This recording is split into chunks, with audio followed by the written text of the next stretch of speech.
stage. So these are the very first rates coming through. So it's quiet but higher. The Sensex is up 150 points nearly. So almost 73,940 or so there. Bank Nifty is starting 60 points up, 47,353, so just sort of fast-changing rates there.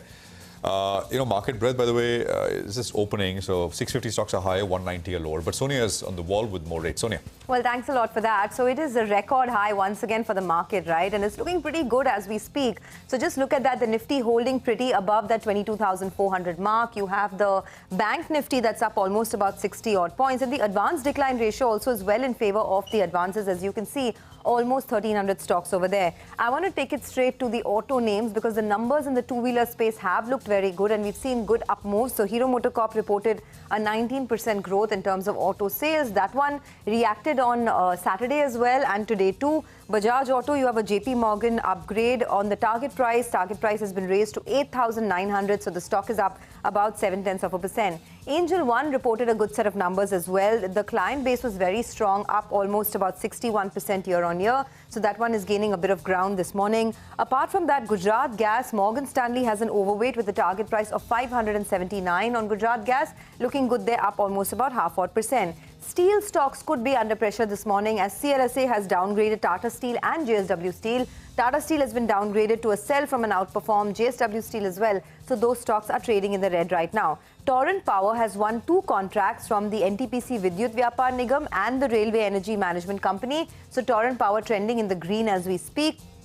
Maruti, we spoke to the management, so let's take a look at that. The management was actually very optimistic. So it said the company said that retail sales growth saw a double-digit growth in February and overall market share has gone up to 43%, so looking pretty good there.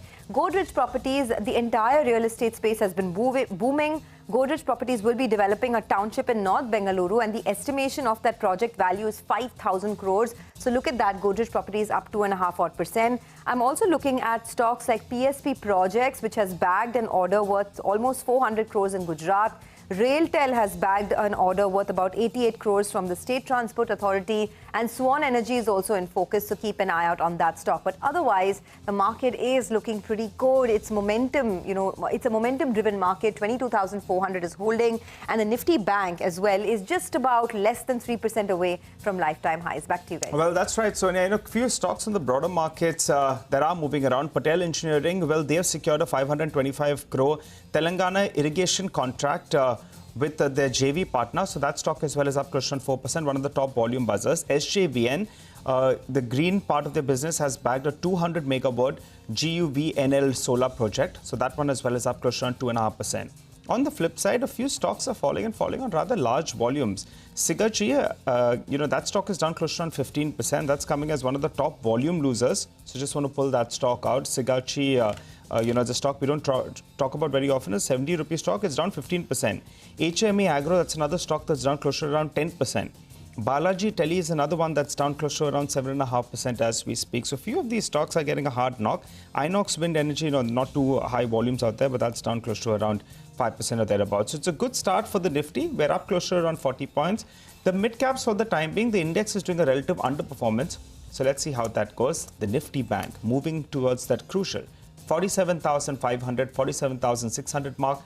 Few sessions ago, it went to this mark and from there it saw a correction. So this time around, the markets will want it to get past this sum. Prashant? The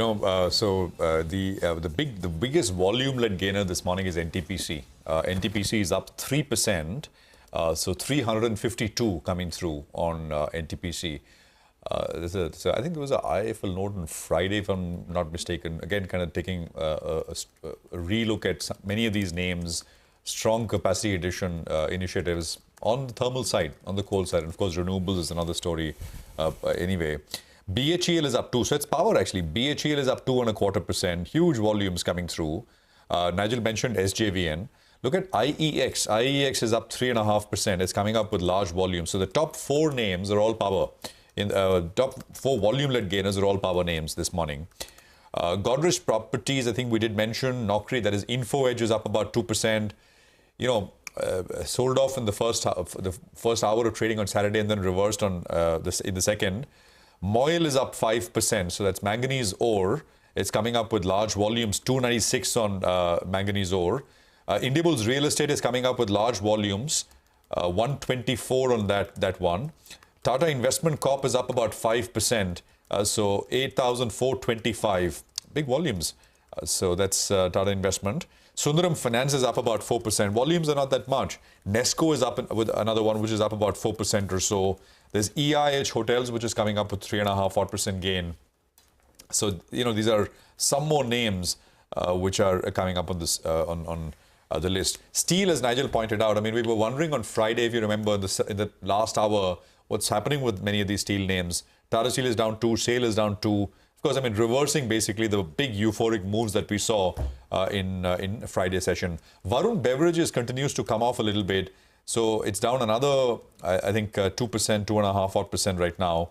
IREDA is down 2, RVNL is down 2, Havells is down 2, and Max Health, which went up 4% on Saturday, is back down again. Max Health is down about 4%. That's a large hospital name that we are talking about. More on this in a bit from now. But Anand Shah is head of PMS and AIF Investments at ICICI Pru Asset Management Company. Anand, great to have you with us here on the program.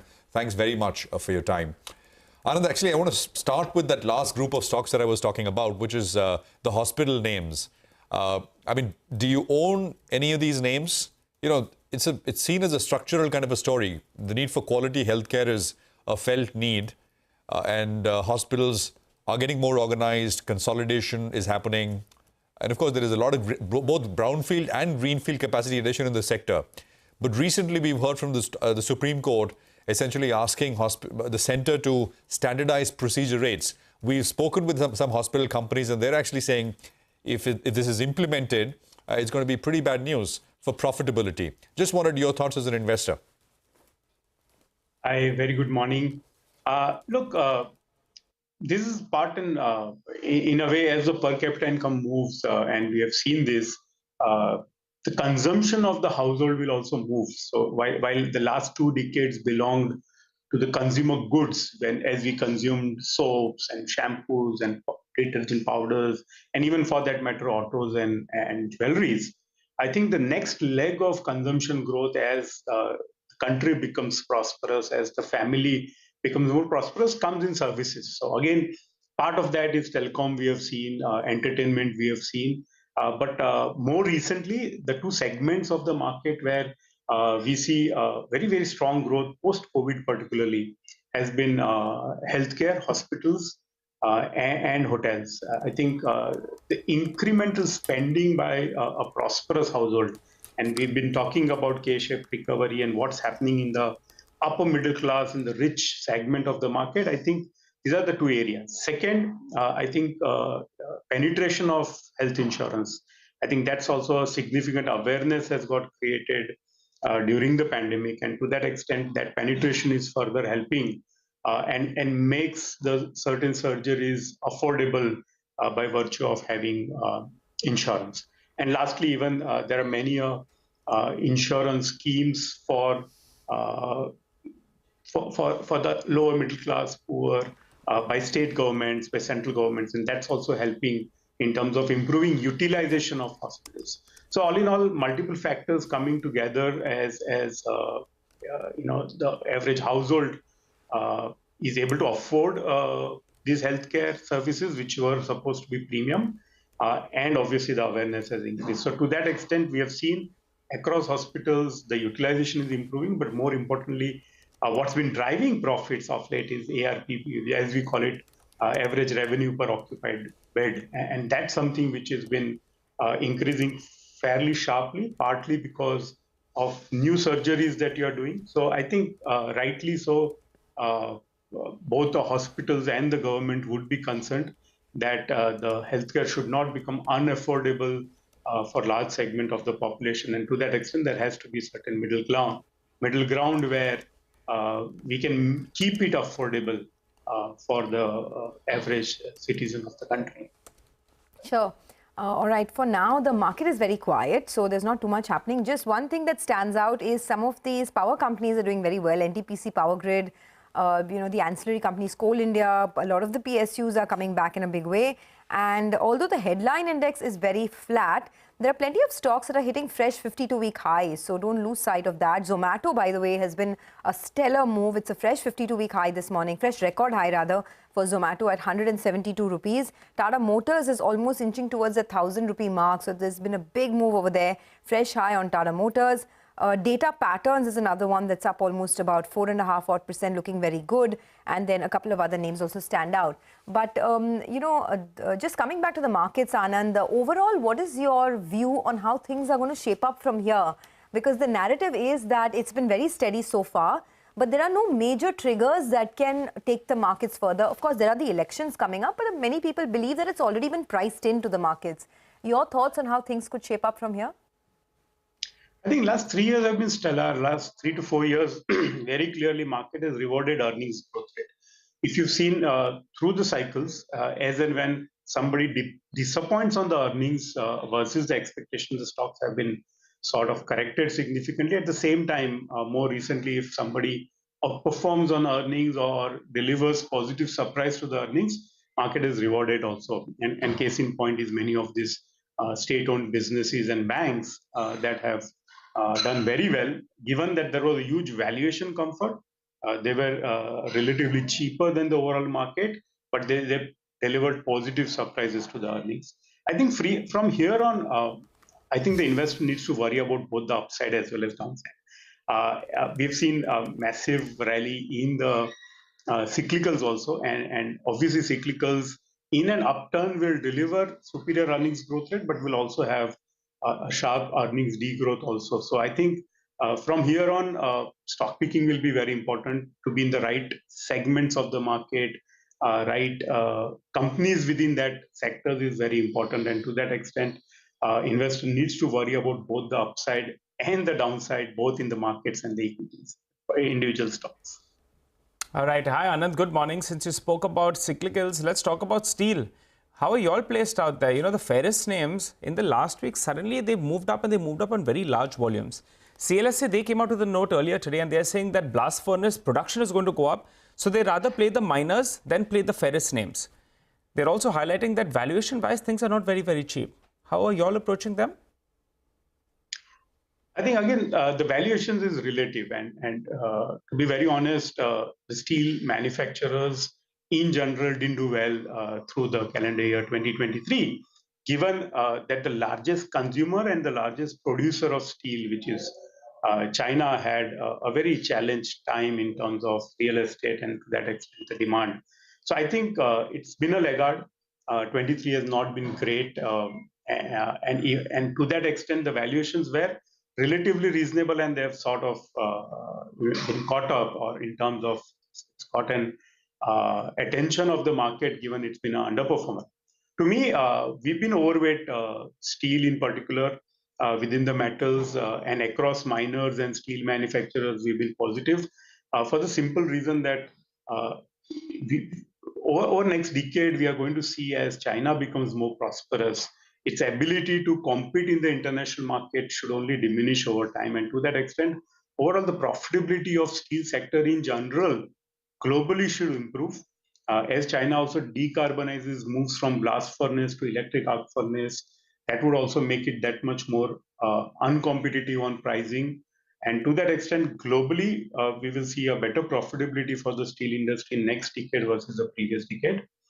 That's one positive. Second, a lot of companies in India had a very rough time through the decade. They have corrected, done the course correction, and that's also one positive for the individual companies that we own in our portfolios. Got that. By the way, Anand, just a few more names I want to highlight for our viewers, which are starting to move now. Data Patterns. What a move it's been having. I think a week ago, a stock was at 1,800. Not actually a week. I mean, I think 2 weeks maybe. But yeah, it was at 1,800, 1,780 or so on the 14th of February. From 1,800 to 29, almost 3,000 rupees now on Data Patterns. It's just a tremendous move recently, and it's moving up as we speak. Another 8%, by the way, coming through. Saturday was strong. Last Friday was strong, and of course, I mean, you had 2 or 3 days of weakness before that. and the price was up before that as well. So, very strong. Volumes as well. Power continues to be the big theme. BHEL is up 5, NTPC is up 3, IEX is up 4% or so. And Zomato is the other one. Zomato has been doing well. Numbers, remember, for the third quarter were strong. The stock, of course, deterred after that a little bit, but mostly it's been moving higher. So keep an eye out on that one as well. Oil India is up another 2.5%. MOIL is up another 4%. So these resource companies, right, especially on the government side, they are doing well. Policy Bazaar, by the way, since that the in-principle approval for the reinsurance business came through, that's up another 2.5% this morning, and of course it's done well. So a week back or so, it was under 1,000, 1140 now on Policy Bazaar. By the way, overall market breadth has flipped into the negative now. So 1,250 stocks are lower and about 900 stocks are higher right now. Anand, across sort of sectors and, what kind of sort of changes are you making incrementally to the portfolio? Because what moves up with such ferocity that it kind of goes into from undervalued to overvalued in, a few weeks or so. So then you got to look for newer ideas. Is that something you're doing, and what exactly? If you can give us a flavor. Well, indeed, it's a very interesting market. You are able to create wealth in old economy stocks as well as you named few of them. Even in the new economy stocks, there are various opportunities. So it's a very interesting market. We've been more bottom up. Our portfolios have remained overweight on manufacturing stories and the businesses which are allied to manufacturing, select banks that we have been owning. So our portfolio has been more or less stable. And we've been continuously scanning the market, both growth businesses as well as value businesses. We will find opportunities wherever, as I said before, earnings growth. I think what's been key in getting the markets right has been which are the businesses which are able to grow. India will be always watched upon as a growth market by both domestic investors, but more importantly from foreign investors also. And to that extent, where are we seeing earnings growth rate? And to that extent, even we are not surprised that mid cap and small cap have been, despite of our fears and premium valuations at which they're trading, it's attracting that much more capital because there are select. Again, the word is select. There are select mid and small caps which are growing earnings far faster than what market would have expected. So overall, we've been watching more bottom up, not so much top down, given that most of the themes that we believed were value has played out. So it's more bottom up, individual businesses, both in old economy, new economy. More importantly, beyond manufacturing allied, the consumer facing services business is also another area where we're seeing a long runway for growth, both organized retailing, hospitals, health, and so on. Okay, Anand, thanks for stopping by and filling us in with your views on a whole host of sectors as well as on the markets. Wishing you a good Monday ahead, and we'll chat with you rather soon. Let's invite our next guest then, IREDA. The stock has seen a big surge post its listing, though from the top it's seen some bit of a correction. Their past quarter's numbers were good, with robust loan growth, which aided the margin expansion. To discuss more on the company's business prospects and the outlook ahead, Mr. Pradeep Kumar Das, the chairman and MD of the company, joins us on the show. Hi, Mr. Das. Good morning and good to see you in. Mr. Das, in the past, you have been guiding for at least a 25% growth. As of now, your AUM, I think, is close to around 50,000 crores odd. So how long can you maintain this sort of a growth, if you could give us that? And by when will you need capital to raise some capital to fuel this sort of a 25% odd growth from here on? Yeah, very good morning, and thank you for inviting me here. If you see our track record of 37 years, we are constantly and continuously growing. And if you see particularly the 3.5 years, we are growing more than around 30% CAGR kind of thing. So 25% growth, we are confident to maintain. And anyway, as I told earlier also, we do not focus on numbers. We focus on qualitative governance and timeline in committed delivery. So that is our core strength. Being the most specialized in the agency in this space, we are the most preferred lender as far as emerging and new technology is concerned. And if you see, we are growing continuously. And what I have been talking during our roadshow also, that we are continuously reducing our net NPA. So which was around 2 during IPO, and which is already come down to 1.52 in the last quarter. And we are confident of growth as well as reduction in NPA in the time to come. All right, Mr. Das. Yeah, Mr. Das, that's kudos to you and the team as well for bringing the asset quality under control and even improving it even from there on. But when would you require to raise capital, sir? You know, you're going to be growing at 25% as you're saying. Will it be in the next 18 months? Will it be after 2 years that you'll have to come and raise some capital? See, we'll be always looking for keeping a CRAR of around 15, 16, not certainly to 18. Okay. So in order to ensure that we are having AAA stable rating by continuity. So more important for us that we maintain the asset quality and we maintain the rating and we continue to borrow at the most competitive rate. And if you see, earlier our concern was our net worth. Because of that, almost 3 years, it was stagnant kind of net worth around 2,300 to 2,400. So post infusion of equity via 1,500 crore and post IPO, we have already crossed around 8,500 crore.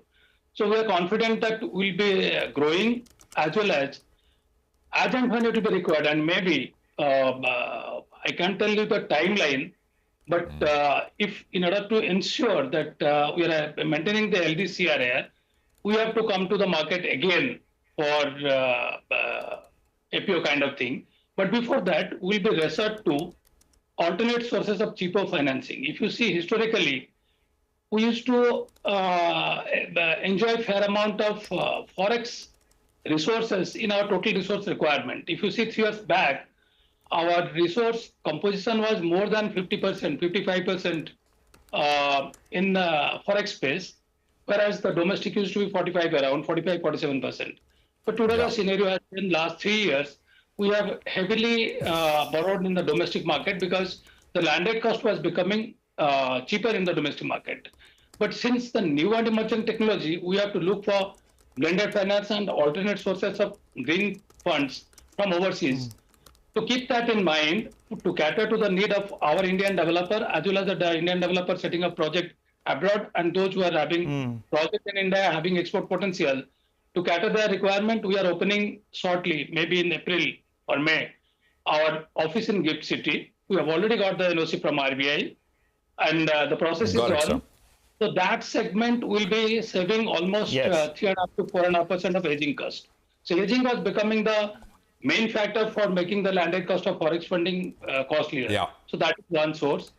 And again, in the retail segment also, we have started retail doing since more than a year.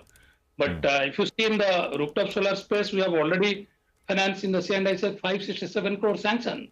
And 315 crore we have already financed. And so also agricultural sector in Kusum, we have already sanctioned 178 crore and Mr. Das, we'll come to some of these individual sort of segments, but very exhaustive kind of summary you've given us. Good morning, Prashant this side, sir. Sir, could you tell us what is the exposure for you on the wind side? What is the around 30% of our total portfolio is wind, right?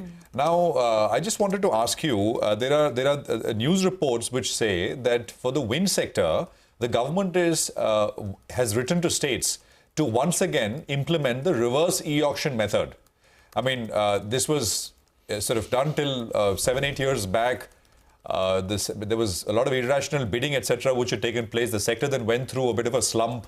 And then, of course, it was junked. The method was junked, but it's back now. I just wanted to get a sense from you as an important financier to the sector. What do you make of it?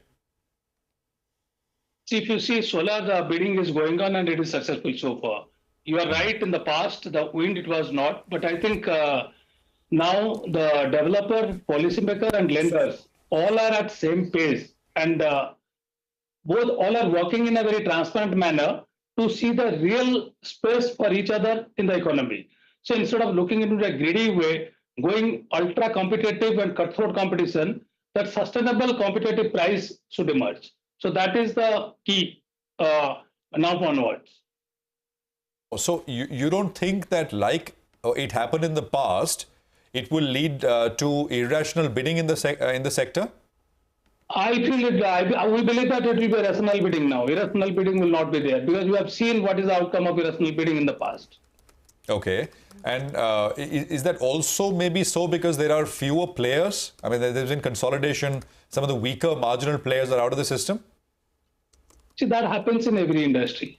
That happens in every industry. And ultimately, those who have fundamentally solid and sound principles and practices, see, ultimately, governance is the key.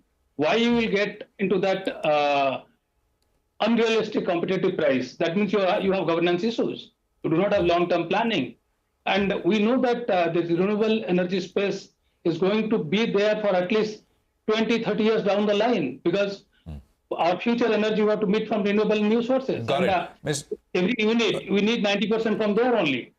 Yeah. Mr. Das, any reason why this has been brought back, sir, now, in your assessment, the reverse bidding method? See, ultimately, we have to have competitive price and in a transparent manner.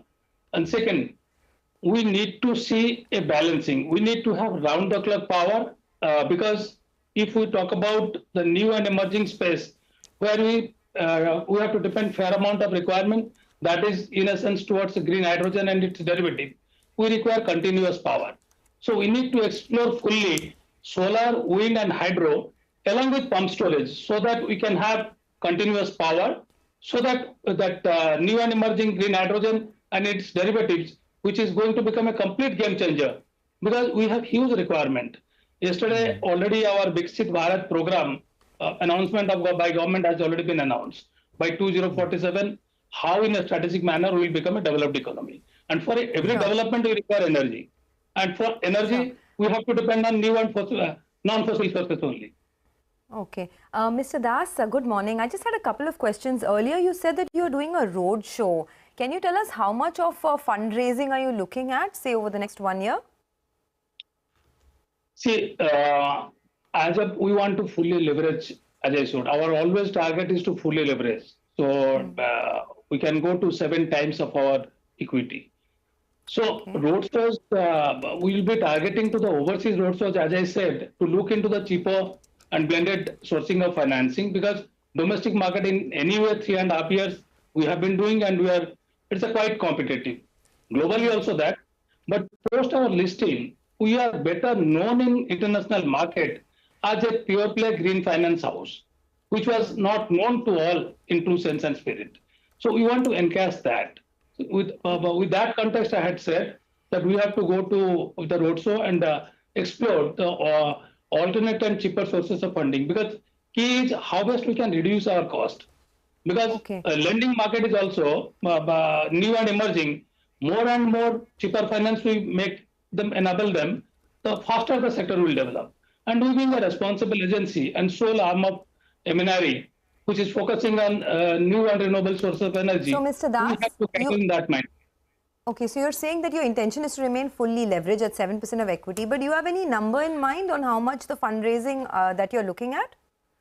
If you ask honestly, 3.5 years, whoever is asking, we say that we don't believe in numbers. We believe in quality governance. The numbers is following us. All if right. you see, we are trying to always fully leverage. Okay, got it. And just 2 more questions from my end. One is on the net interest margins. What is your expectation as we move along over the next 1 to 2 years? And also, you were talking about this loan growth, right? Is this something that is sustainable over the next 1 year or so? What is the average loan growth that we can expect? If you say the NIM, it is slightly going down because of the obvious reasons. As I said, the new and emerging, if it is green hydrogen, pump storage, e-mobility, because e-mobility is quite fast emerging. So unless we have some lower cost funding to them, the sector cannot grow fast. And we are trying to build on the volume. Our book size was earlier only 22,000, 23,000 crore. We have crossed 54,000 crore. So now we have an asset mix kind of thing. That 60% to 70% of our assets are traditional RE. 30 to 40% assets are emerging RE, where we are having fair amount of good NIM as well as our bottom line is up. But since our asset quality is much better, our provision coverage ratio is quite low vis-a-vis the other NBFC who are working in this space. Quite low if you compare.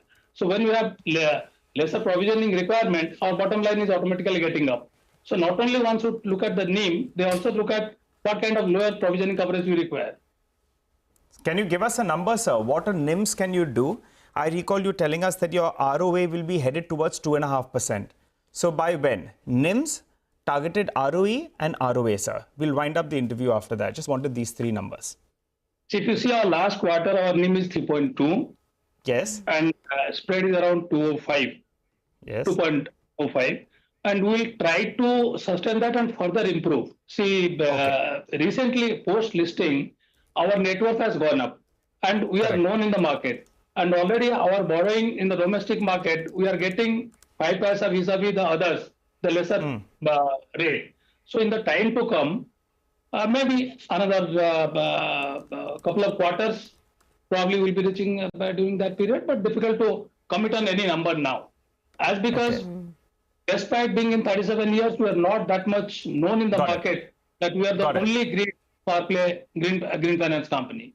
So the endeavor is to hold your NIMs at around this 3% plus, and the ROAs will hit 2.5% in the coming fiscal. We've got that correct, right, sir? Right. It's a pleasure talking to you. Thanks so much, Mr. Das, for joining in and filling us in with all of those details. For the time being, though, we'll slip into a short break. On the other side, we'll have Mr. Vinod Agarwal of VE Commercial Vehicles to join in to talk about the past month's sales numbers. Later on, we'll also connect with Mr. Rajat Katuria of Signature Global to talk about their luxury residence project in Gurugram.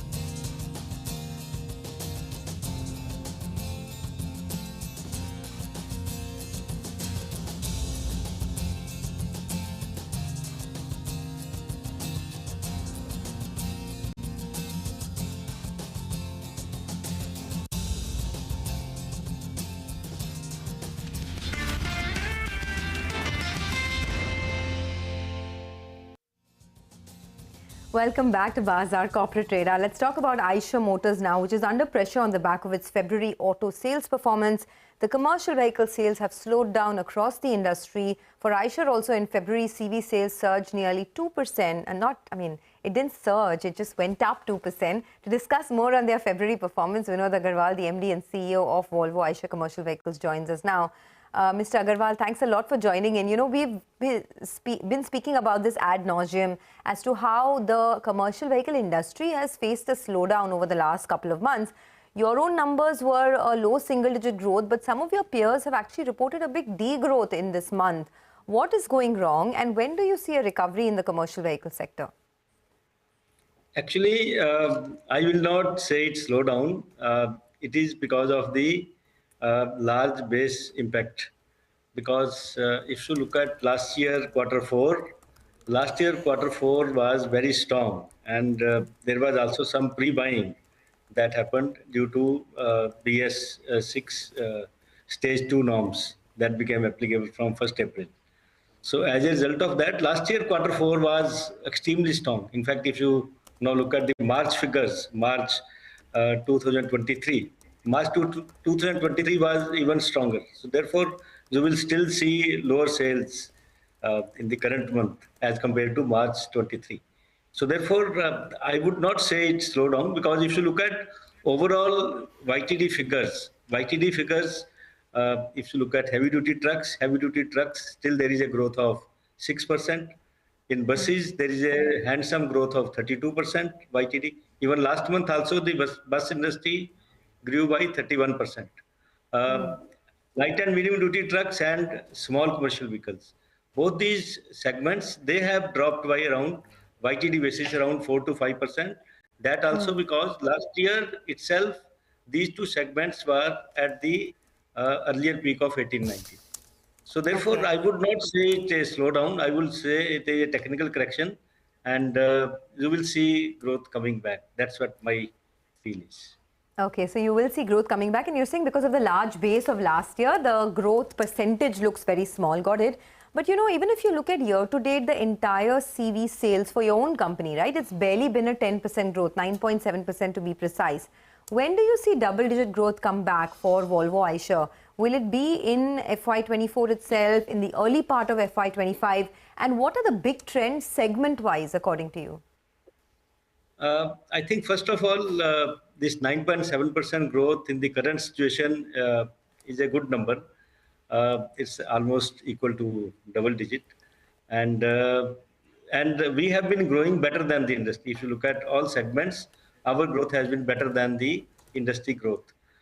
In heavy-duty trucks, in fact, our growth is almost 17%. And light and medium-duty trucks, where the industry had dropped by around 4.5%, our growth is around 4-5%. So therefore, it is a mix of all these segments, due to which you see 9.7%. But of course, if the industry grows better next year, we should continue to do better than the industry. That's what our objective is, and we are very, very optimistic. Can you give me a number, sir, for FY25? You're saying you'll do better than the industry. What could the industry growth rate be, and what would Eicher's growth be in FY25? I would say industry growth should be almost like double digit or around that. And we should also be better than that. I can't give you the numbers, of course, because it's very difficult to project that how much it will be and how much we will grow. But of course, all our strategies, if you look at our product range, we are continuing to expand our product range. We are continuing to expand our network. So therefore, these are all the steps that will help us to grow better. Okay, the reason I asked you this question is about industry growth is that, some people in the market believe that the CV cycle has peaked for now, because we had 20-30% growth in the last many years, and that slowdown is now kicking in. You may call it high base, you may call it moderation growth, be that as it may, there is a narrative in the market that the CV cycle has peaked. Would you concur with that view? No, not at all. Because you study the trends of any past recessions. Whenever the recovery has happened, the recovery has led to a new peak. We still have not reached the earlier peak. So the growth has been going on for the last 2 to 3 years. And still there is a lot of scope for growth. And fundamentals are very strong. If you look at the economy itself is the biggest factor of growth. Then replacements are continuing to be very strong. And third is infrastructure investments. All these fundamental factors point towards a better situation for the commercial vehicle industry. Therefore, I do not agree that it has peaked. You will still see more growth in CV sector. Okay, hi, good morning, Mr. Agarwal, and good to hear your optimism. You have repeatedly said that you don't believe that things have peaked and things will improve. So good to hear. Give us a couple of numbers though. Since you're growing faster than the industry, what is your updated market share in various segments? Point number one. Point number two is, I recall, a few months ago we had a conversation where you said there is scope to improve margins even from there, from I think that high single digit number. Tell us, is that still on? If yes, what could the number be? So on market share and margins, please go ahead. First on the market shares, in heavy duty trucks, our market share is now 9%. It was 8.2% last year. And in light and medium duty trucks, which is 5 to 18 ton, our market share currently first 11 months is 34.5%. Last year it was 31%. And in buses, our market share is 24%, both light and medium duty and heavy duty buses put together. So therefore, market shares are improving. As far as the margins are concerned, margins also are better as compared to last year. But of course, we would like it to be even better. Still, EBITDA margin is around 8% plus, and operating margin after depreciation is 5% plus. So we would like it to improve further. But okay, of course, all right, we leave. Sure. All right, we'll leave it there. Thanks very much for joining us. And good to hear that commentary. Thanks very much for your time. Well, let's move on. Signature Global is the next company that we are speaking with. Now, Signature Global is its luxury residence project in Gurugram has registered record sales worth 3,600 crores ahead of the official launch even. We have the management with us to talk to us about this. Rajat Kathuria is CEO of the company. Rajat, great to have you with us here. Appreciate your time. So this project, even before the official launch, you've sort of garnered such large interest. Can you tell us what is the ticket size of this project and a little bit more in terms of details? Yeah, so thanks, Prashant, for calling us on your show. So yeah, I think we've got a very good response from the market on this latest project offering. This is about 2.7 million square foot, development, which we are coming up with just off the Dwarka Expressway. And quite a pleasant coincidence that, the Dwarka Expressway is expected to be, inaugurated within this month itself by the Prime Minister.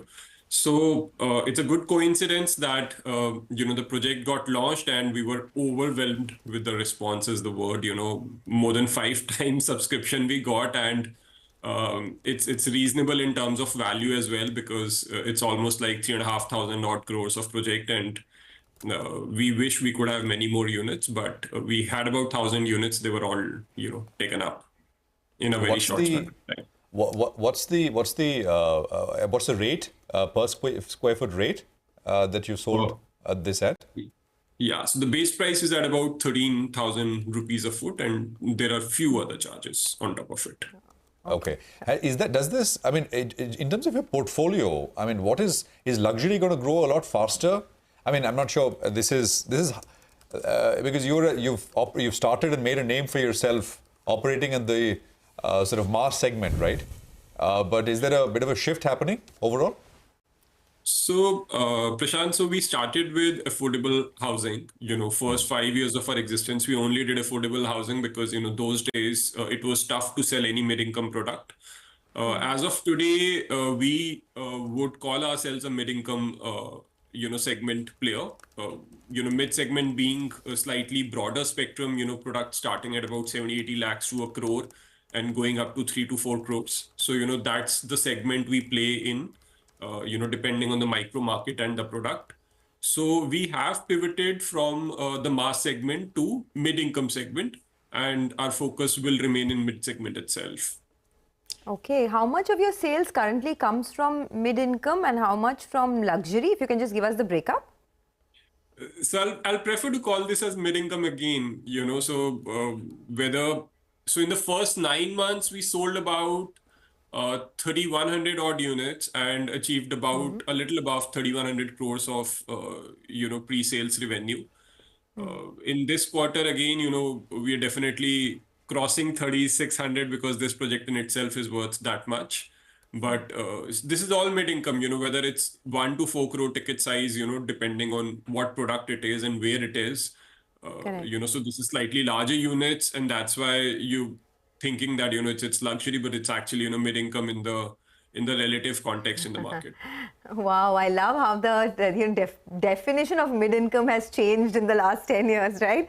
10 years ago, 1 to 4 crores would definitely be in the luxury space, but no, not anymore. That is mid-income now. Got it. But are you going to be looking at any new geographies? I understand that you're largely present in the NCR region, but so many of your peers, national level players, are now, moving to newer geographies. Anything that you'd be looking at either on your own or via joint development? No, not in any time in immediate future. We intend to stay in this location. We are Gurugram and Sona focused company, and we want to play this mid-income segment itself. And to your earlier point, I agree the definition of mid-income has changed, but in a growing economy, income levels have also grown. So this is very much, and mortgage availability is much higher than what it used to be. So this is kind of the new mid-income spectrum, the way we look at it. But our product and geography focus is going to remain the same in the upcoming future. All right. Hi, Rajat. Good morning. Rajat, your pre-sales for the 9 months, I think, around 3,200 crores. You had earlier guided for around 4,500 crores for the year. How much better are you going to do by the end of this year in comparison to the guidance given? So now, it's all public. So yeah, definitely, we'll definitely cross about 7,000 crores in terms of pre-sales. So if you really look at the trend between fiscal year 21 and 23, it took us 2 years to, double our sales. FY21, it was 1600. In FY23, it was about 3400. But during this year, again, we are more than doubling our sales within a span of a year itself.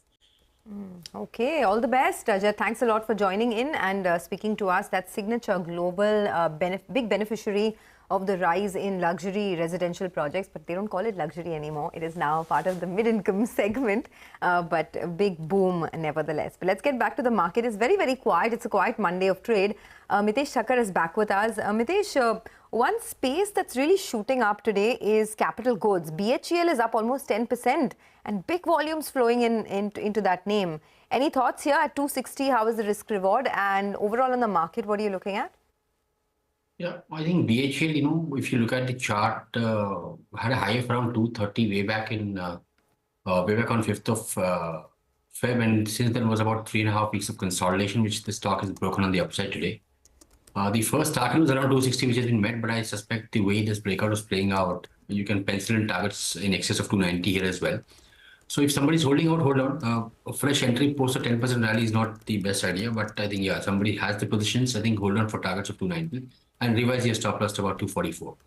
Having said that, these stocks that are on my buy list right now, I think Lupin is something also which is breaking into fresh highs. So that's a buy with a stop below 1632 for targets of around 1705. And the other stock which I like is Bank of Baroda. It's come off the highs, but the structure is quite positive. So slowly buy here with a stop below levels of 268 and a target of around 282 can be looked at.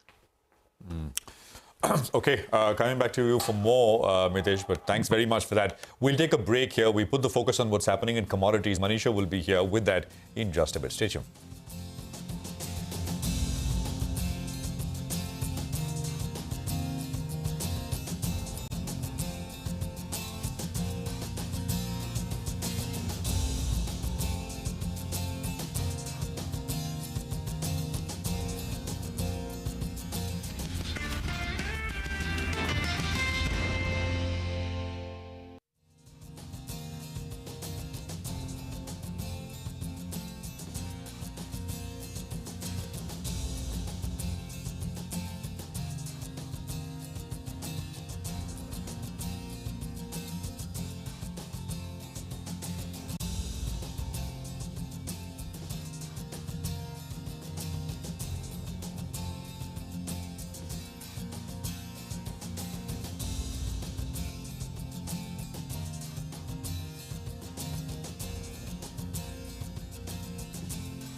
Welcome back. We have Manisha Gupta now joining in to tell us more about the commodity markets. Manisha, what's the one commodity you're tracking today? Well, not taking my eyes off the crude oil prices because we seem to be breaking newer range here. It has been facing stiff resistance at $83 a barrel for some time now, but we are trading at a 4-month highs right now for the crude oil prices. OPEC has done what it was expected to do. They have extended voluntary production cuts until the end of June. And the numbers that you're looking at are higher for the voluntary cuts coming in from Saudi Arabia as well, which has extended output cut in the second quarter of 2024 as well.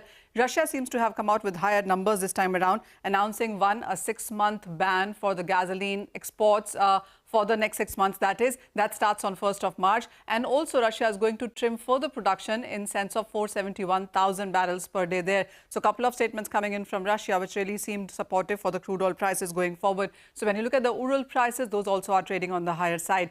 The other countries within OPEC like Iraq and UAE also have confirmed that they will continue to cut the quota that has been assigned to them for the next quarter as well, and that has been supportive. The markets are looking at the US gasoline stocks as well, which are right now 2% below 5-year average. So the physical demand for gas in the US also seems to be climbing there. Important is the demand outlook for the rest of 2024, where OPEC continues to be quite bullish at 2.25, but 1.2 to 1.9 million barrels per day of day demand in 2024 is what is coming in as estimates from Wood Mackenzie and IE as well. Interesting also is on what the Wall Street banks and brokerages are reiterating in sense of their price forecast for this year. We still have it on the lower side between 70 to 90 for Goldman Sachs. 74 is what Citi is sticking to. $83 a barrel of an average in this year is what we could see is what JP Morgan is saying. But we have a couple of bullish reports in the last week come in from Bank of America and Stan Chart. For the second quarter of this calendar year, $94 to $95 of an average is what they're anticipating for the Brent prices going forward. So some support in here could continue. All right, Manisha, thanks very much for that. That is commodities in focus. We'll take a quick commercial break here. Our special segment, it's the economy, comes up next. My colleague Lata will get chatting with Paul Gruenwald of S&P Global to talk about his latest report on the global economic outlook. Stay tuned.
Welcome to It's the Economy.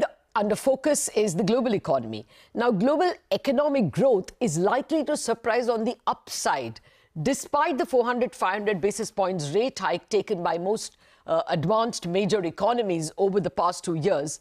And the jury is still out on whether the US and the world economy will manage a soft landing. That's the sum and substance of some recent reports by Paul Grunwald, the chief economist, global chief economist at S&P Ratings. Paul today joins us to examine how the world economy is shaping up and whether he spots any headwinds that can slow down India's scorching pace of growth. Paul, good morning, and thank you very much indeed for your time. Actually, I want to speak about various regions of the global economy, but today what compels our attention is the Chinese economy. The leaders have gathered to perhaps announce a set of stimuli for the economy. It's a much-awaited meeting in China. What's your expectation from this meeting itself? Should one expect some fiscal and monetary boosting steps? Well, first, the Chinese authorities over the past few years have taken a much more measured approach to stimulus. We can all remember back around the time of the global financial crisis, where there was an enormous stimulus that raised Chinese and global growth. But during this particular slowdown with the property market under stress, they seem to be much more precise and measured. So we'll see if anything comes out of this session. China's trying to balance fixing the property sector and making sure those homes get built with making sure there's a sufficient financial discipline in the sector. So we'll be watching to see how they balance those two concerns. Okay. Well, just a little more on China. What repeatedly economists tell us is that China is likely to be a disinflationary force because at the moment they are still investing in manufacturing. Yes, infrastructure is the one that's created all these ghost towns and property problems, but China's surging full speed ahead in manufacturing. Your thoughts, is it likely to continue to be a disinflationary force? Yeah, I think disinflationary is the right word. We have some difficulties with calling it deflation because the deflation is actually happening in a small number of sectors, particularly food. But and outside of the housing slowdown, there's decent demand in China, but they clearly have a demand problem. They clearly have a confidence problem. We still think they can pull, a 5-ish% growth this year. But again, we're watching to see if we're going to get some more stimulus out of the current meetings in Beijing. Okay, so does China be a disinflationary force for the world, as in, in terms of iron ore, steel, and even manufactured goods? Apparently, they're manufacturing at a feverish pace for the global economy. Does that continue to keep prices down for the world, manufactured as well as raw material? Yeah, it does. It does in some sectors, but let's remember the global challenge we're facing on inflation is actually services and non-tradable. So if you look at the major central banks, they are seeing lower inflationary pressures on the goods side, but it's really the services side where we're having the inflation problem. So yes, China, I think, has historically been kind of a strong manufacturing and even perhaps an over-manufacturing economy, putting downward pressure on goods inflation. But the real concern continues to be services inflation for the major central banks. Okay, no, I take your point. But I'm persisting with that question only because in India we are facing absolutely lower and lower core inflation, and it's only food that's kept inflation higher. And India worries that core inflation may start looking deflationary. But I'll come to India in a minute. Tell me about how you're interpreting the US economy. A lot of jobs data, the JOLTS data, non-farm payrolls, everything is due later this week. But are you sensing that it's going to be higher for longer in terms of rates? And how do you see US growth itself? That's the one, as your report puts it, has been, hugely surprising on the upside. Yeah, that's right. There's been a huge surprise from the U.S. growth. We've seen all major central banks, as you noted, raise policy rates by 400 or 500 basis points. We were expecting that to slow demand. We've seen that in almost every advanced economy except the U.S. The U.S., we just raised our growth forecast, as you mentioned, up to 2.4% this year. A couple of reasons for that. One, investment seems to be quite robust in the U.S. Part of that's public with the Inflation Reduction Act, but that seems to be crowding in, not crowding out private investment. And also we see very robust small business formation in the U.S. And on top of that, we've got a lot of fiscal juice or stimulus in the tank. So that's powering U.S. growth. And it's now outperforming the advanced economies by a high margin. And to your question on rates, we've thought all along that the Fed's going to be cutting cautiously. So we maintain our view that we probably get our first 25 basis point Fed funds rate reduction in June and maybe 2 more this year. But we think the climb down from the current level of policy rates in the U.S. is going to be gradual and take some time. Okay, just a word more on the U.S. fisc. I mean, they are staring at a debt ceiling and a shutdown. And the latest that's come out over the weekend is that some kind of a package is in the offing to allow spending up until September. I mean, up until the elections, I would assume. But what's your reading? You think the fisc will lower at all in an election year? And if it doesn't, are we going to see higher yields in the longer tenor because more paper is going to be issued? Yeah, right. Well, the U.S. has this unusual, I guess, split between the spending decision and the funding decision. And as you mentioned, there are now discussions in Washington. That particular system is kind of tailor-made for drama. So we've seen this movie before, and it's usually the case that, cooler minds prevail and we get some sort of agreement.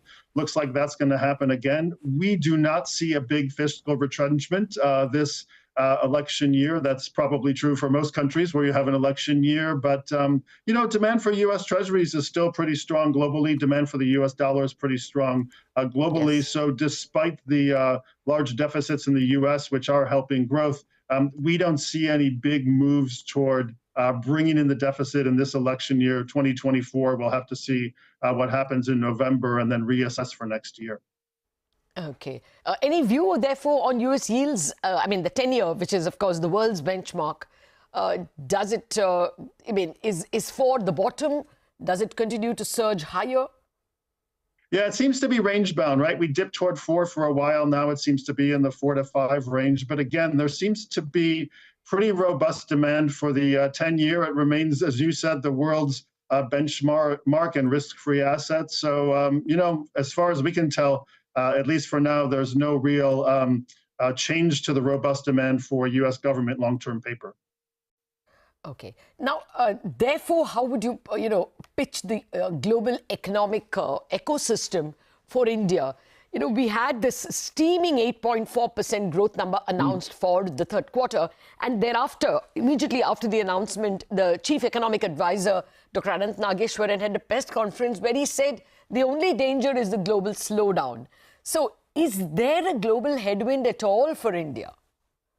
Yeah, there'd be a modest, I think there's probably a modest headwind for India and quite frankly, other countries, but we're still pretty constructive on India. Our chief economist for CRISIL, Dr. D.K. Joshi's got Indian growth this fiscal at 7.3 and then 6.5 next year. The risk would be a material global slowdown, but what we've seen so far over the past year or so with the large rate hikes, again, is that services spending has held up, labor markets have held up, and the damage to global growth has mostly been on the manufacturing side, and that's more sensitive to interest rates. And obviously, the largest economy in the world, the U.S., is going to be central to that view. So after 400 or 500 basis points of rate rises, of course, we're going to a period of slower growth. But as we all know, India is largely a domestic-led economy. Investment, which has always been the question mark, seems to be going well. So that points to a pretty robust, next couple of years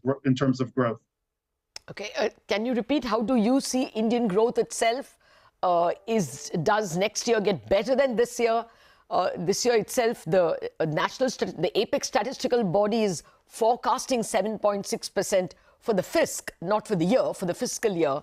And what is the S&P forecast for next year? Yeah, for the fiscal 2024, we've got 7.3, and then we've got 6.5 for next year, and then maybe a bit more than that over the medium term. As we've discussed, next fiscal year is going to be a bit slower than the one that's ending right now. And again, that's the global slowdown. We do expect the U.S. to eventually slow down, but that's contingent on rates higher for longer and some of the steam coming out of that economy. But the global environment facing India is not bad. And again, we've had this period of good growth, and it looks like 6.5 to 7 is our estimate of trend growth throughout the rest of this decade. So that's a pretty good outcome. Good to hear the number 7. Just a quick last question. You don't see any financial red flags, do you? You allude in your paper to reset of interest rates. And in the US, there is a large amount of fixed rates, and therefore the reset hasn't hit so far. But do you think resets can create a financial sector problem? Potentially, if they happened abruptly. A lot of folks are focusing on commercial real estate, and we do have some structural weakness there from working from home and other shifts for commercial property. But those resets happen in a staggered period over a number of years. There's not really a big wall where all of those rates reset. And our banking teams are looking at the types of financial institutions, let's say local and regional banks, that have outside exposure to commercial real estate. But their view right now is that it's manageable. There will be a period of rate resets. We call that the maturity wall, and that's going to last for a number of years. But firms know that's coming, banks know that's coming, regulators know that's coming. So we think that this should be manageable for the system, but it's obviously something to watch, especially if rates stay higher for longer. Okay, and just a last word on crude. Do you expect that to remain under control or throw a nasty shock for economies like India?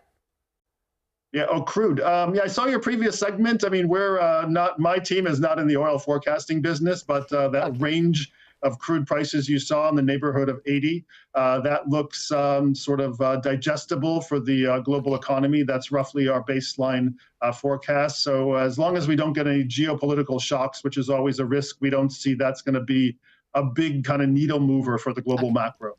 All right. Thank you. Thank you, Paul, very much for interpreting a whole host of global cues for us. Have a great stay in India. It's a pity we didn't have you in the studio. Next time, maybe. So that's yeah, sure. So that's the word coming in from S&P. The world could actually surprise on the upside in terms of growth, especially the United States. So, we don't have to worry too much as, global growth being a headwind. So let's turn back to the markets. Indian markets don't have much to worry about global macros. So what are the stocks on the move? Vivek is joining me now to tell us 2 stocks that he's tracking and which are steaming, or rather, I should say, powering ahead today, Vivek. Well, absolutely right. Powering ahead is the right word. Actually, what's happened is very clearly power sector capex is back, well and truly back. So over the weekend, NTPC updated the exchanges saying that the board has gone ahead and approved an investment for a super thermal critical power plant. So what is the total capacity of this particular plant? 2 into 800 megawatts, so total capacity of close to 1.6 gigawatt. What is the total cost of this particular plant? This total cost is in excess of 17,150 crores. So it's a very large project from NTPC, a super critical thermal power plant coming up at Singrauli in Madhya Pradesh. Now, on the back of that, when you're looking at BHEL today, remember industry sources earlier and we too had reported that BHEL surprisingly had emerged as the sole bidder to go ahead and construct the entire thermal power plant. And on the back of that, have a look at BHEL. The stock is up over 10% in the session today. So market believes that BHEL is well placed to get this particular order win. So far, the update has not yet come on the exchanges in terms of who has got the order, but BHEL on the back of this particular development surged over 10% today. Oh, yes, 11.4 as we speak. Thank you very much, Vivek, for joining us. NTPC also up 4%, very reminiscent of the 2004 to 2008 period when every time there was a power plant announced, and many were announced, we saw BHEL take huge strides as the biggest turbine maker. Well, this is action replay. One hopes it continues in that trajectory. We wrap up on Bazaar on that positive note. Chartpast is coming up.